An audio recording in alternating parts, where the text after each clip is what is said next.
ನಮಸ್ಕಾರ, KCN ವಾರ್ತೆಗಳಿಗೆ ಸ್ವಾಗತ. ಮೊದಲಿಗೆ ವಾರ್ತಾ ಮುಖ್ಯಾಂಶಗಳು. ಚುನಾವಣೆ, ಪಿ ಕರುಣಾಕರನ್, ಕೆ ಸುರೇಂದ್ರನ್ ಅಖಾಡಕ್ಕೆ. ಐಕ್ಯರಂಗ ಸಾಧ್ಯತಾ ಪಟ್ಟಿಯಲ್ಲಿ ಪಾಚೇನಿ ಸಿದ್ದೀಕ್. ಕೆ ಸುಧಾಕರನ್ಗಾಗಿ ಕಾಂಗ್ರೆಸ್ ಕಾರ್ಯಕರ್ತರ ಒಲವು. ಕಸ್ತೂರಿ ರಂಗನ್ ವರದಿ ಆತಂಕಕ್ಕೆ ತೆರೆ ಎಂದು ಕಾಂಗ್ರೆಸ್ ವರಿಷ್ಠ ಎಂಎಂ ಹಸನ್. ವರದಿ ಬಗ್ಗೆ ಮಾಧ್ಯಮಗಳಿಂದ ತಪ್ಪು ಪ್ರಚಾರವೆಂದು ಹಸನ್ ಕಿಡಿ. ಅಣಂಗೂರಿನ ಹಾಡು, ಅಣಂಗೂರಿನ ಯುವಕನ ಹಾಡು. ಆ ಹಾಡೀಗ ಜಾಗತಿಕ ಪ್ರಸಿದ್ಧ. KCN ವಿಶೇಷ. ಜಿಲ್ಲಾಭಿವೃದ್ಧಿಯಲ್ಲಿ ಸಂಸದರ ಕೊಡುಗೆ ಶೂನ್ಯವೆಂದು ಕೆಪಿಸಿಸಿ ಕಾರ್ಯದರ್ಶಿ KP ಕುഞ്ഞിക്കണ്ണನ್ ಟೀಕೆ.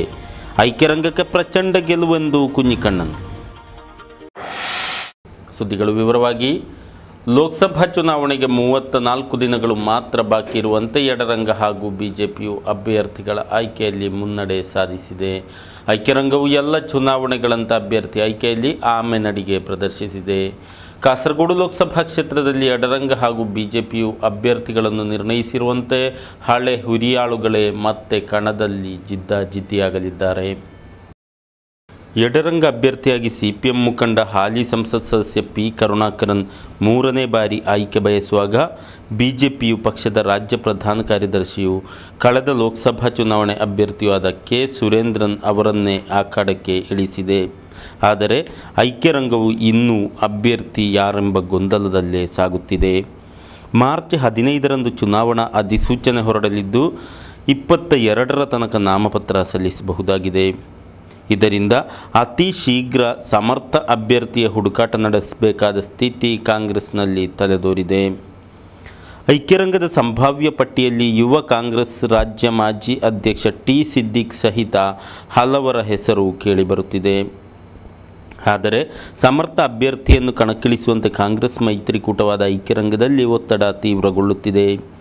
ಕಣ್ಣೂರು ಸಂಸತ್ ಸದಸ್ಯ ಕೆ ಸುಧಾಕರನ್ ಅವರನ್ನು ಕಣಕ್ಕಿಳಿಸಬೇಕೆಂಬ ಒತ್ತಾಯ ಬಲಗೊಳ್ಳುತ್ತಿದೆ. ಇದಲ್ಲದೆ ಸತೀಶನ್ ಪಾಚೇನಿ ಅವರ ಹೆಸರು ಮುಂಚೂಣಿಯಲ್ಲಿದೆ. ಕೆ ಸುಧಾಕರನ್ ಅಥವಾ ಟಿ ಸಿದ್ದೀಕ್ರವರ ಹೆಸರಿಗೆ ಐಕ್ಯರಂಗದಲ್ಲಿ ಒಲವು ಹೆಚ್ಚುತ್ತಿದೆ. ಆದರೆ ಆಮದು ಅಭ್ಯರ್ಥಿಗಳಿಗೆ ಮಣೆ ಹಾಕಲು ಕಾಂಗ್ರೆಸ್ನ ಕೆಲವು ಕಾರ್ಯಕರ್ತರು ಹಿಂದೇಟು ಹಾಕುತ್ತಿದ್ದಾರೆ. ಕಳೆದ ಬಾರಿ ಆಮದು ಅಭ್ಯರ್ಥಿ ಶಾಹಿದಾ ಕಮಾಲ್ರನ್ನು ಕಣಕ್ಕಿಳಿಸಿ ಪರಾಭವ ಹೊಂದಿತ್ತು. ಕಾಸರಗೋಡಿನಲ್ಲಿ ಈ ಬಾರಿ ಪ್ರಬಲ ದ್ವಿಕೋನ ಸ್ಪರ್ಧೆಗೆ ಅಖಾಡ ಸಿದ್ಧವಾಗಿದೆ. ಬಿಜೆಪಿಯು ಉತ್ತಮ ಪ್ರದರ್ಶನ ನೀಡಲು ಸಜ್ಜಾಗಿದೆ. ಆದರೆ ಬಿಜೆಪಿಯಲ್ಲಿ ಬಂಡಾಯದ ಸ್ವರ ಕೇಳಿಬರುತ್ತಿದೆ. CPM ಮತ್ತು ಬಿಜೆಪಿ ಈಗಾಗಲೇ ಪ್ರಚಾರದಲ್ಲಿ ಒಂದು ಹೆಜ್ಜೆ ಮುಂದಿಟ್ಟಿದ್ದು ಕಾಂಗ್ರೆಸ್ ಇನ್ನೂ ಚೇತರಿಸಿಲ್ಲ.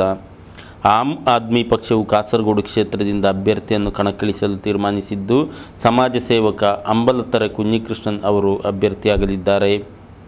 ಏಪ್ರಿಲ್ 10ರಂದು ಕಾಸರಗೋಡು ಲೋಕಸಭಾ ಕ್ಷೇತ್ರಕ್ಕೆ ಚುನಾವಣೆ ನಡೆಯಲಿದೆ. ಅಭ್ಯರ್ಥಿಗಳ ಆಯ್ಕೆ ಜೊತೆಗೆ ಪ್ರಚಾರಕ್ಕೆ ಕೆಲವೇ ದಿನಗಳು ಮಾತ್ರ ಲಭಿಸುತ್ತಿದ್ದು ಇದು ರಾಜಕೀಯ ಪಕ್ಷಗಳಿಗೆ ಸವಾಲೆನ್ನಬಹುದು. ಚುನಾವಣೆ ಘೋಷಣೆಯಾಗುತ್ತಿದ್ದಂತೆ ಜಿಲ್ಲೆಯ ಪ್ರಮುಖ ರಾಜಕೀಯ ಪಕ್ಷಗಳು ಎಚ್ಚೆತ್ತುಕೊಂಡಿದ್ದು ಮುಂದಿನ ದಿನಗಳಲ್ಲಿ ಜಿಲ್ಲೆಯಲ್ಲಿ ಚುನಾವಣಾ ಕಾವು ಏರಲಿದೆ. ಕಸ್ತೂರಿ ರಂಗನ್ ವರದಿ ಸಂಬಂಧಿಸಿ ಹೊಸ ಅಧ್ಯಾದೇಶ ಹೊರಬೀಳುವುದರೊಂದಿಗೆ ಈ ಬಗೆಗಿನ ಎಲ್ಲ ಆತಂಕಗಳಿಗೂ ತೆರೆ ಬೀಳಲಿದೆ ಎಂದು ಕಾಂಗ್ರೆಸ್ ರಾಜ್ಯ ಉಪಾಧ್ಯಕ್ಷ ಹಿರಿಯ ನಾಯಕ ಎಂಎಂ ಹಸನ್ ವ್ಯಕ್ತಪಡಿಸಿದ್ದಾರೆ. ಕಾರ್ಯಕ್ರಮಗಳ ನಿಮಿತ್ತ ಕಾಸರಗೋಡಿಗೆ ಆಗಮಿಸಿದ ಅವರು ಗುರುವಾರ ಬೆಳಿಗ್ಗೆ ಪ್ರೆಸ್ ಕ್ಲಬ್ನಲ್ಲಿ ಸುದ್ದಿಗಾರರ ಜತೆ ಮಾತನಾಡುತ್ತಿದ್ದರು. ಕಸ್ತೂರಿ ರಂಗನ್ ವರದಿ ಸಂಬಂಧಿಸಿ ಈಗಾಗಲೇ ವಿಜ್ಞಾಪನೆ ಹೊರಬಿದ್ದಿರುವುದರಿಂದ ಚುನಾವಣಾ ಘೋಷಣೆಯು ಇದಕ್ಕೆ ಯಾವುದೇ ತಡೆಯಾಗದೆಂದು ಹಸನ್ ಹೇಳಿದರು. ಕೆಲವೊಂದು ಪುರೋಹಿತರು ತೀವ್ರ ರೀತಿಯ ಹೇಳಿಕೆಗಳನ್ನು ನೀಡುತ್ತಿದ್ದಾರೆಂಬ ತನ್ನ ಹೇಳಿಕೆಯನ್ನು ಪತ್ರಿಕಾ ದೃಶ್ಯ ಮಾಧ್ಯಮಗಳು ತಿರುಚಿ ವಿವಾದಗೊಳಿಸಿರುವುದಾಗಿಯೂ ഉഗ്രവാദವೆಂಬ ರೀತಿಯಲ್ಲಿ ತಾನು ಹೇಳಿಕೆ ನೀಡಿಲ್ಲವೆಂದು ಅವರು സ്പഷ്ടീകരിಸಿದ್ದಾರೆ. ഇപ്പോഴത്തെ ചില മാധ്യമ രീതികളനുസരിച്ച് തീവ്രവാദികളായ പുരോഹിതന്മാർ എന്ന് ഞാൻ പറഞ്ഞതായി പത്രങ്ങളിലും ചാനലുകളിലും വന്നു. ഞാൻ അങ്ങനെ പറഞ്ഞിട്ടില്ല.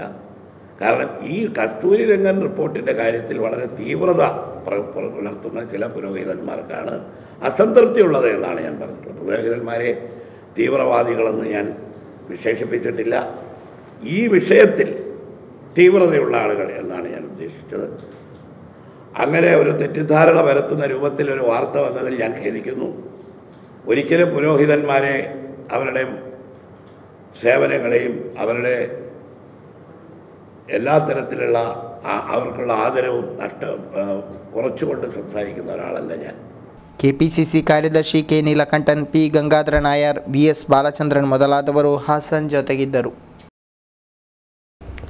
ಮಿತ್ರರೊಂದಿಗೆ ಆಟವಾಡುತ್ತಿದ್ದಾಗ ತಮಾಷೆಯಾಗಿ ಉರುವಿಟ್ಟ ಆ ನುಡಿಗಳನ್ನು ನಾಡಿಡೀ ಉತ್ಸಾಹ ತೀವ್ರತೆಯಿಂದ ಹಾಡುತ್ತಿರುವಾಗ ಶಾಹಿದ್ ಎಂಬ ಹುಡುಗನಿಗೆ ಅದೇನೋ ಆನಂದ, ಜತೆಗೆ ಆತಂಕ ಕೂಡ.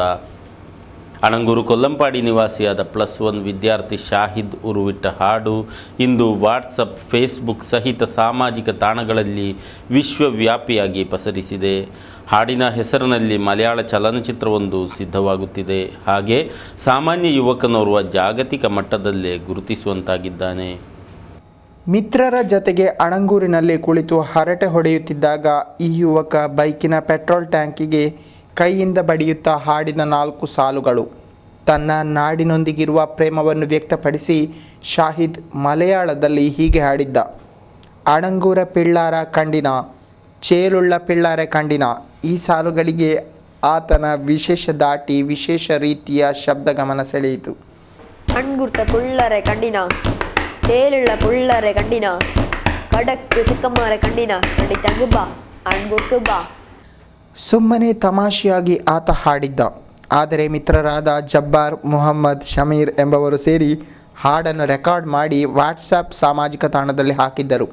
ಹಾಗೆ ಎಲ್ಲ ನಿರೀಕ್ಷೆಗಳನ್ನು ಮೀರಿ ಆ ಹಾಡು ಭಾರೀ ತರಂಗವನ್ನೇ ಸೃಷ್ಟಿಸಿತ್ತು.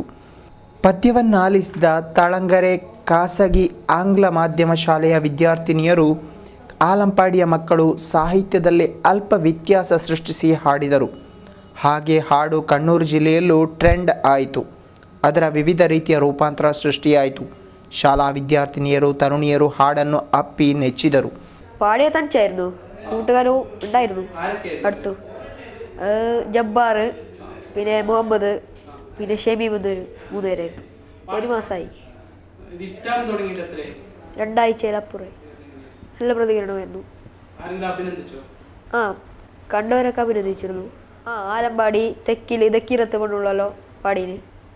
ಕಣ್ಣೂರಿನ ಮಾಹಿಯಲ್ಲಿ ಮಹಿಳೆ ಪಿಳ್ಳರೆ ಖಂಡಕ ಎಂದು ಹಾಡು ಸೃಷ್ಟಿಯಾಗಿ ಇದು ಮಲಯಾಳದ ಖ್ಯಾತ ನಿರ್ದೇಶಕ ಅಶಿಕ್ ಅಬೂರ ಕಿವಿಗೂ ಬಿತ್ತು. ಅವರು ಹಾಡಿನ ಗುಂಗಿಗೆ ಬಿದ್ದರು. ಹಾಗೆ ಮಹಿಳೆ ಪಿಳ್ಳರ ಖಂಡಕ ಎಂಬ ಚಲನಚಿತ್ರ ಸಿದ್ಧವಾಗುತ್ತಿದೆ. ಆಗ ಇತ್ತ ಕಾಸರಗೋಡಿನ ಆಶಿಕ್ ತನಗೇನು ತಿಳಿದಿಲ್ಲ ಎಂಬಂತೆ ನಿರ್ಲಿಪ್ತನಾಗಿದ್ದಾನೆ. ಊರಿಡೀ ತನ್ನ ಹಾಡಿನ ಬಗ್ಗೆ ಚರ್ಚೆ ನಡೆಯುತ್ತಿರುವುದನ್ನರಿತು ಅಲ್ಪ ಆತಂಕಕ್ಕೂ ಒಳಗಾಗಿದ್ದಾನೆ. ಅಂಜಿಕೆಯಿಂದಲೇ KCNಗಾಗಿ ಆತ ಮತ್ತೆ ಹಾಡಿದ್ದಾನೆ. ಅಣ್ಗುರ್ತ ಪುಳ್ಳರೆ ಕಂಡಿನ, ಚೇಲುಳ್ಳ ಪುಳ್ಳರೆ ಕಂಡಿನ, കടക്ക് ചിക്കന്മാരെ കണ്ടിന കണ്ടിട്ടങ്ങ് ബാ അൺകുർക്ക് ബാ നിങ്ങൾ ആണാണെ ബാണാളെ ബാ നിങ്ങൾ ആണാണെ ബാണാളെ ബാ നിങ്ങൾ എന്നൊന്ന് തൊട്ടക്ക് ഞാൻ അൺകുർത്ത ഓനൊന്ന് തൊട്ടക്ക് ഓൻ അൺകുർത്ത പിള്ളറെ കണ്ടിന കണ്ടിട്ടങ്ങ് ബാ ಅಣ್ಗುರ್ಕು ಬಾ. ಶಾಹಿದ್ಗೆ ಫೇಸ್ಬುಕ್, ವಾಟ್ಸಾಪ್ನಲ್ಲಿ ಖಾತೆ ಇಲ್ಲ. ಆದರೂ ಸೈಬರ್ ಲೋಕವು ಆತನ ಬಗ್ಗೆ ಚರ್ಚಿಸುತ್ತಿದೆ. ಲೋಕಸಭಾ ಚುನಾವಣೆಯಲ್ಲಿ ಕಾಸರಗೋಡು ಕ್ಷೇತ್ರದಲ್ಲಿ ಐಕ್ಯರಂಗ ಅಭ್ಯರ್ಥಿ ಪ್ರಚಂಡ ಗೆಲುವು ಸಾಧಿಸುವುದಾಗಿ KPCC ಪ್ರಧಾನ ಕಾರ್ಯದರ್ಶಿ KP ಕುഞ്ഞിക്കണ്ണൻ ಭರವಸೆ ವ್ಯಕ್ತಪಡಿಸಿದ್ದಾರೆ. ಕಳೆದ 1 ದಶಕ ಕಾಲದಿಂದ ಈ ಕ್ಷೇತ್ರವನ್ನು ಪ್ರತಿನಿಧಿಸುತ್ತಿರುವ ಸಂಸತ್ ಸದಸ್ಯ P ಕರುಣಾಕರನ್ ಅವರು ಜಿಲ್ಲೆಗಾಗಿ ಏನನ್ನೂ ಮಾಡಲಿಲ್ಲವೆಂದು ಅವರು ಆರೋಪಿಸಿದರು. ಕಾಸರಗೋಡಿನಲ್ಲಿ ಎಡರಂಗ ನಿರಂತರವಾಗಿ ಜಯಿಸಲು ಈ ಕ್ಷೇತ್ರ CPIM ಭದ್ರಕೋಟೆಯಾಗಿರುವುದು ಕಾರಣವಲ್ಲ. ಕಾಸರಗೋಡು CPIMನ ಭದ್ರಕೋಟೆಯೂ ಅಲ್ಲ. ಆದರೆ ಚುನಾವಣಾ ಕಾಲದ ಹಿಂಸಾಕೃತ್ಯ, ಮತಗಟ್ಟೆ ವಶ ಇತ್ಯಾದಿ ಕೃತ್ಯಗಳಿಂದಷ್ಟೇ ಎಡರಂಗ ಜಯಿಸುತ್ತಿದೆ. ಆದರೆ ಈಗ CPIMನ ರಾಜಕೀಯ ಒಲವು, ಹಿಂಸಾಬಲವು ಕ್ಷಯಿಸಿದೆ. ಪಕ್ಷ ಗ್ರಾಮಗಳು ಗುಂಪುಗಾರಿಕೆಯಿಂದ ದುರ್ಬಲವಾಗಿದೆ ಎಂದು കുഞ്ഞിക്കണ്ണൻ ಹೇಳಿದರು. പയ്യന്നൂരും കല്യാശ്ശേരിയും കുറച്ചു മുമ്പ് മാർക്സിസ്റ്റ് പാർട്ടിയുടെ ഗ്രാമങ്ങൾ, കമ്മ്യൂണിസ്റ്റ് ഗ്രാമങ്ങളൊക്കെ ഉണ്ടായ പ്രദേശങ്ങളാണെങ്കിൽ സമീപകാലത്ത് മാർക്സിസ്റ്റ് പാർട്ടിക്കകത്തുണ്ടായിരുന്ന സംഘർഷനിർഭരമായ അതിൻ്റെ ഈ തർക്കങ്ങളും അതുപോലെ തന്നെ വിഭാഗീയതയുമൊക്കെ നന്നായി അങ്ങ് വേരൂന്നി നിൽക്കുന്ന ഒരു പ്രദേശമാണ്. അവിടങ്ങളിൽ പഴയതുപോലെ അക്രമരാഷ്ട്രീയത്തിലൂടെ ജനാധിപത്യ അവകാശങ്ങളെ തങ്ങളുടെ പരിധിയിൽ വരുത്തുന്നതിനുള്ള സംവിധാനം താരതമ്യേന കുറവാണ്. അത് തകർക്കുന്നതിന് ഞാൻ നേരത്തെ പറഞ്ഞ ഇലക്ഷൻ കമ്മീഷൻ്റെ പ്രവർത്തനവും അതോടൊപ്പം പാർട്ടി തലങ്ങളിലെ പ്രവർത്തനവും ശക്തിപ്പെട്ടു വന്നിട്ടുണ്ട്. അപ്പോൾ ഇതൊക്കെ വെച്ച് നോക്കുമ്പോൾ ഐക്യജനാധിപത്യ മുന്നണിക്ക് ജയിക്കാൻ പറ്റുന്ന ഒരു നിയോജക മണ്ഡലമാണ് കാസർഗോഡ് പാർലമെൻറ്റ് നിയോജക മണ്ഡലം എന്ന് ഞങ്ങൾ വിലയിരുത്തിയിട്ടുണ്ട്. ಜಿಲ್ಲೆಗಾಗಿ ಇಲ್ಲಿನ ಸಂಸತ್ ಸದಸ್ಯ ಏನನ್ನೂ ಮಾಡಿಲ್ಲ.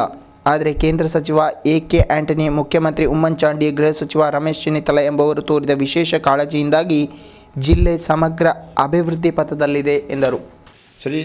ശ്രീ കരുണാകരൻ അദ്ദേഹം ഇവിടെ പാർലമെൻറ്റ് മെമ്പറായി തുടരുകയാണ്. അദ്ദേഹം ഈ കഴിഞ്ഞ കാലത്ത് നടത്തിയ പ്രവർത്തനങ്ങളെ സംബന്ധിച്ച് അദ്ദേഹത്തിന് പോലും അവകാശപ്പെടാൻ കഴിയുന്ന ഒന്നും ഇവിടെ നിലനിൽക്കുന്നില്ല. കാസർഗോഡ് ജില്ലയിൽ ഒരുപാട് വികസനം നടന്നിട്ടുണ്ട്. വികസനം നടത്തുന്നതിന് ബഹുമാന്യനായ പ്രതിരോധ വകുപ്പ് മന്ത്രി ശ്രീ എ.കെ. ആൻ്റണിയുടെ തുറന്ന മനസ്സുണ്ടായിട്ടുണ്ട്.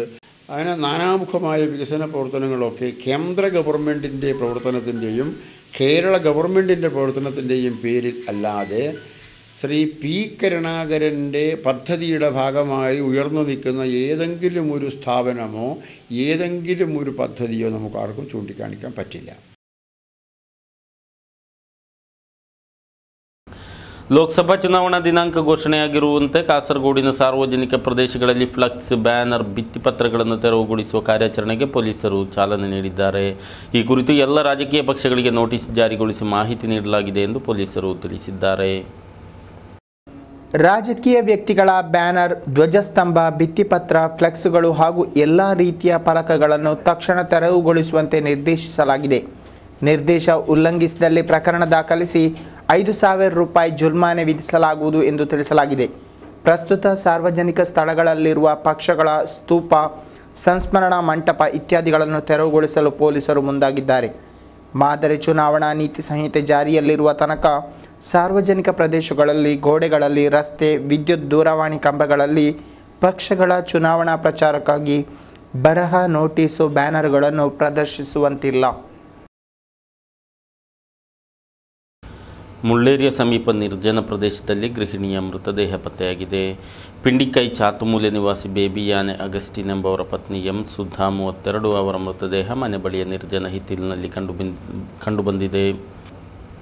ಕೇಬಲ್ ಟಿವಿ ಆಪರೇಟರ್ ಆಗಿರುವ ಕಿಯೂರು ಕೆ.ಆರ್. ಸನ್ಸ್ ನಿವಾಸಿ ಕೃಷ್ಣದಾಸ್ ನಿಧನ ಹೊಂದಿದ್ದಾರೆ. ಅವರಿಗೆ 62 ವರ್ಷ ಪ್ರಾಯವಾಗಿತ್ತು. ಮೂತ್ರಕೋಶ ಸಂಬಂಧಿ ಕಾಯಿಲೆ ಪೀಡಿತರಾಗಿದ್ದರು. ಚಿಕಿತ್ಸೆ ಫಲಕಾರಿಯಾಗದೆ ಗುರುವಾರ ಮುಂಜಾನೆ ಕೊನೆಯುಸಿರೆಳೆದಿದ್ದಾರೆ. ಕಿಯೂರು ಪ್ರದೇಶದ ಕೇಬಲ್ ಟಿವಿ ಆಪರೇಟರ್ ಆಗಿರುವ ಕೃಷ್ಣದಾಸ್ ಅವರು ಕೇಬಲ್ ಟಿವಿ ಆಪರೇಟರ್ಸ್ ಅಸೋಸಿಯೇಷನ್ನ ಸಕ್ರಿಯ ಸದಸ್ಯನಾಗಿದ್ದಾರೆ. ಕಿಯೂರು ಶ್ರೀ ಕೂರುಂಬಾ ಭಗವತಿ ಕ್ಷೇತ್ರದ ಮಾಜಿ ಅಧ್ಯಕ್ಷರು, ಗ್ಯಾಲಕ್ಸಿ ಕೇಬಲ್ ನೆಟ್ವರ್ಕ್ ಮಾಲಕರು ಆಗಿದ್ದಾರೆ. ಚಂದ್ರಾವತಿ, ಲಲಿತಾ ಸಹೋದರಿಯರಾಗಿದ್ದಾರೆ. ಕೃಷ್ಣದಾಸರ ನಿಧನಕ್ಕೆ ಕೇಬಲ್ ಟಿವಿ ಆಪರೇಟರ್ಸ್ ಅಸೋಸಿಯೇಷನ್ ಜಿಲ್ಲಾ ಸಮಿತಿಯು ಸಭೆ ಸೇರಿ ಗಾಢ ಸಂತಾಪ ವ್ಯಕ್ತಪಡಿಸಿದೆ. ಸಿಒಎ ಜಿಲ್ಲಾಧ್ಯಕ್ಷ ಶುಕ್ಕೂರ್ ಕೋಳಿಕೆರೆ ಅಧ್ಯಕ್ಷತೆ ವಹಿಸಿದ್ದರು. ದೇಶವು ಲೋಕಸಭಾ ಚುನಾವಣೆಗೆ ಸಿದ್ಧಗೊಂಡಿದ್ದು ಕೇರಳದಲ್ಲಿ ಏಪ್ರಿಲ್ 10ರಂದು ಮತದಾನ ನಡೆಯಲಿದೆ. ರಾಜ್ಯದಲ್ಲಿ ಪ್ರಸ್ತುತ ಮತದಾರ ಪಟ್ಟಿಯಲ್ಲಿ ಒಟ್ಟು 2,37,92,770 ಮತದಾರರಿದ್ದು ಮತ ಚಲಾಯಿಸಲು 21,420 ಮತಗಟ್ಟೆಗಳನ್ನು ಸಜ್ಜುಗೊಳಿಸಲಾಗುವುದು. ಆಯಾ ಕ್ಷೇತ್ರಗಳ ಚುನಾವಣಾಧಿಕಾರಿಯಾಗಿ ಜಿಲ್ಲೆಯ ಜಿಲ್ಲಾಧಿಕಾರಿಗಳನ್ನು ನೇಮಕ ಮಾಡಲಾಗುವುದು. ರಾಜ್ಯದಲ್ಲಿ ಈ ಬಾರಿಯೂ ಮಹಿಳಾ ಮತದಾರರೇ ಮೇಲುಗೈ ಸಾಧಿಸಿದ್ದಾರೆ. ಪರಿಷ್ಕೃತ ಮತದಾರ ಪಟ್ಟಿಯಲ್ಲಿ 1,23,49,345 ಮಂದಿ ಮಹಿಳೆಯರು ಒಳಗೊಂಡಿದ್ದಾರೆ. 18 ರಿಂದ 19 ಪ್ರಾಯದ 4,17,490 ಮತದಾರರು ಹೊಸದಾಗಿ ಸೇರ್ಪಡೆಯಾಗಿದ್ದಾರೆ. ಕಾಸರಗೋಡು ಲೋಕಸಭಾ ಕ್ಷೇತ್ರದಲ್ಲಿ ಒಟ್ಟು 12,21,294 ಮಂದಿ ಮತದಾರರಿದ್ದಾರೆ. 2009ರಲ್ಲಿ ಕಾಸರಗೋಡಿನಲ್ಲಿ 11,11,414 ಮತದಾರರಿದ್ದರು. ಮಂಜೇಶ್ವರ, ಕಾಸರಗೋಡು, ಉದುಮ, ಕಾಂಜಂಗಾಡು, ತ್ರಿಕರಿಪುರ ಹಾಗೂ ಕಣ್ಣೂರು ಜಿಲ್ಲೆಯ ಪಯ್ಯನೂರು ಮತ್ತು ಕಲಾಶೇರಿ ಎಂಬಿ 7 ವಿಧಾನಸಭಾ ಕ್ಷೇತ್ರಗಳು ಕಾಸರಗೋಡು ಲೋಕಸಭಾ ಕ್ಷೇತ್ರದಲ್ಲಿ ಒಳಗೊಂಡಿವೆ. ಮಂಜೇಶ್ವರ ವಿಧಾನಸಭಾ ಕ್ಷೇತ್ರದಲ್ಲಿ 1,86,236 ಮತದಾರರಿದ್ದರೆ ಕಾಸರಗೋಡು ವಿಧಾನಸಭಾ ಕ್ಷೇತ್ರದಲ್ಲಿ 1,68,182 ಮತದಾರರಿದ್ದಾರೆ. ತಪಾಸಣೆ ವೇಳೆ ನಿಲ್ಲಿಸದೆ ಪರಾರಿಯಾಗಲು ಯತ್ನಿಸಿದ ಬೈಕ್ ಸವಾರನ ವಿರುದ್ಧ ಕೇಸು ದಾಖಲಿಸಲಾಗಿದೆ. ಉಪ್ಪಳ ನಿವಾಸಿ ಜಮ್ಶೀರ್ 18 ಆರೋಪಿ. ಮಂಜೇಶ್ವರದ ಕಡಂಬರ್ನಲ್ಲಿ ಪೊಲೀಸರು ವಾಹನ ನಿರತರಾಗಿದ್ದಾಗ ಹೆಲ್ಮೆಟ್ ಧರಿಸದೆ ಬೈಕ್ ಚಲಾಯಿಸುತ್ತಿದ್ದ. ಕಾಂಗ್ರೆಸ್ ಕಾಸರಗೋಡು ಮಂಡಲ ಸಮಿತಿ ನೇತೃತ್ವದಲ್ಲಿ ಜನಜಾಗೃತಾ ಕಾರ್ಯಕ್ರಮ ಸಂಘಟಿಸಲಾಯಿತು. ಹೊಸ ಬಸ್ ನಿಲ್ದಾಣ ಪರಿಸರದಲ್ಲಿ ಜರುಗಿದ ಕಾರ್ಯಕ್ರಮವನ್ನು ಡಿಸಿಸಿಐ ಉಪಾಧ್ಯಕ್ಷ PA ಅಶ್ರಫ್ ಅಲಿ ಉದ್ಘಾಟಿಸಿದರು. എന്താണ് മോദിയുടെ കഴിഞ്ഞകാല പ്രവർത്തനം എന്താണ് എന്ന് പ്രിയമുള്ളവരെ ഈ രാജ്യത്തെ മുഴുവൻ ജനങ്ങൾക്കും അറിയാവുന്നതാണ്. ഈ രാജ്യത്തെ ആദ്യമായി ഒരു സമുദായത്തെ മുഴുവനും കൊലപ്പെടുത്തി മതേതരത്വ സ്വഭാവത്തിന് ഈ രാജ്യത്തിന് അഭിമാനം വരുത്തി തീർത്ത ഒരു മുഖ്യമന്ത്രിയായിരുന്നു ശ്രീ മോദി. DCCI ಪ್ರಧಾನ ಕಾರ್ಯದರ್ಶಿ ಎ ಕಯ್ಯಾಂಕುಡೇಲ್, ಉಸ್ಮಾನ್ ಕಡವತ್, ಕಮಲಾಕ್ಷ ಸುವರ್ಣ, ಅಚ್ಚೇರಿ ಬಾಲಕೃಷ್ಣನ್ ಮೊದಲಾದವರು ಮಾತನಾಡಿದರು. ಮಲ್ಲಶ್ರೀ ದುರ್ಗಾ ಪರಮೇಶ್ವರಿ ದೇವಾಲಯದ ವಾರ್ಷಿಕ ಮಹೋತ್ಸವ ಬುಧವಾರ ಆರಂಭವಾಗಲಿದೆ.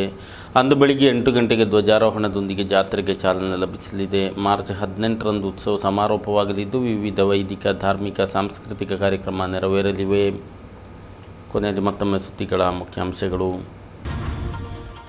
ಚುನಾವಣೆ ಪಿ ಕರುಣಾಕರನ್, ಕೆ ಸುರೇಂದ್ರನ್ ಅಖಾಡಕ್ಕೆ. ಐಕ್ಯರಂಗ ಸಾಧ್ಯತಾ ಪಟ್ಟಿಯಲ್ಲಿ ಪಾಚೇನಿ ಸಿದ್ದೀಕ್. ಕೆ ಸುಧಾಕರನ್ಗಾಗಿ ಕಾಂಗ್ರೆಸ್ ಕಾರ್ಯಕರ್ತರ ಒಲವು. ಕಸ್ತೂರಿ ರಂಗನ್ ವರದಿ ಆತಂಕಕ್ಕೆ ತೆರೆ ಎಂದು ಕಾಂಗ್ರೆಸ್ ವರಿಷ್ಠ ಎಂಎಂ ಹಸನ್. ವರದಿ ಬಗ್ಗೆ ಮಾಧ್ಯಮಗಳಿಂದ ತಪ್ಪು ಪ್ರಚಾರವೆಂದು ಹಸನ್ ಕಿಡಿ. ಅಣಂಗೂರಿನ ಹಾಡು, ಅಣಂಗೂರಿನ ಯುವಕನ ಹಾಡು. ಆ ಹಾಡೀಗ ಜಾಗತಿಕ ಪ್ರಸಿದ್ಧ. ಕೆಸಿಎನ್ ವಿಶೇಷ.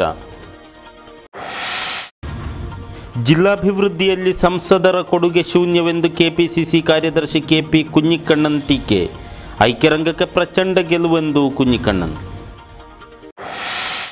ಇದರೊಂದಿಗೆ ಈ ವಾರ್ತಾ ಸಂಚಿಕೆ ಮುಕ್ತಾಯವಾಯಿತು. ಮುಂದಿನ ವಾರ್ತೆಗಳೊಂದಿಗೆ ಮತ್ತೆ ಭೇಟಿಯಾಗೋಣ. ವಂದನೆಗಳು.